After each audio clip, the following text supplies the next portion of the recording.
મેં મારા ગરખાને કીધું કે મારે લવ મેરેજ કરનો, મારી પસંદ की छोरी थी, तो उन्हें ना कह दो कि लव मैरिज नहीं करनो, समाज में हमारी इज्जत है, हमारी इज्जत खराब है, थारे तो नहीं अरेंज मैरिज करांगा, हमारे पसंद की छोरी थी। मैं कहा ठीक है, हमारे पसंद की छोरी थी कर दो। तो फिर उन्हें ब्याह करायो, तो ब्याह तो कर दी दो, पर अबे वहाँ खेते नहीं आई रही। तो मैंने के कार के नहीं था लोगों ने कि खेते आवे काम करवाने। मैं कहा मुका कू ए थमे को थमार पसंद किए, थमारे पसंद करीने मैंने परिणायो।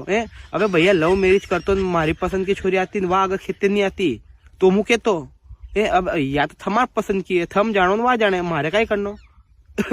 पछते रहे रोई रहे माथे हाथ दईने बे खेते नहीं आवे ने यूं ने। अब मु कई करूं यार भाई साहब, यार मैं तो पहला कीधो तो अबे मारे कई करनो, जैसी करनी वैसी भरनी।